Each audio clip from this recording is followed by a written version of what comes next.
Welcome to my channel, this is study with Chandni. आज मैं आप सबको समरी कराने जा रही हूँ, जो कि फायर एंड आइस जो मैंने पढ़ाया है, आप सबको एक्सप्लेन किया है, उसका समरी आज मैं कराने वाली हूँ। ठीक है, चलिए स्टार्ट करते हैं बिना देरी किए। Fire and ice.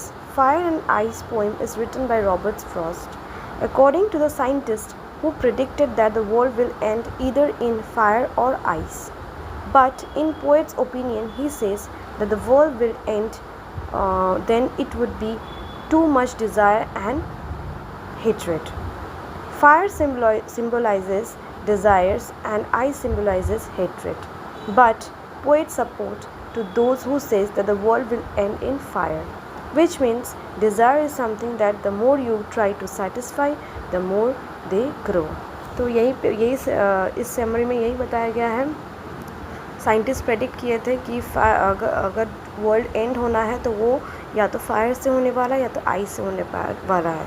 लेकिन पोएट के हिसाब से अगर वर्ल्ड एंड होना है तो उनके ओपिनियन से वो फायर हो सकते हैं, क्योंकि फायर जो सिंबलाइज करते हैं वो डिज़ायर को, आइस सिंबलाइजेस करते हैं हेट्रेड को। तो इंसान का जो डिज़ायर है इतना ज़्यादा डे बाय डे ग्रो कर रहा है, तो पोइट को लग रहा है कि अगर वर्ल्ड एंड होना है तो फायर से ही हो सकता है, क्योंकि डिज़ायर जो है इंसान का धीरे धीरे बढ़ते जा रहा है।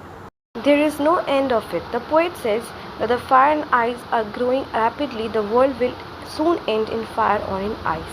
The human being will put this world to an end one day.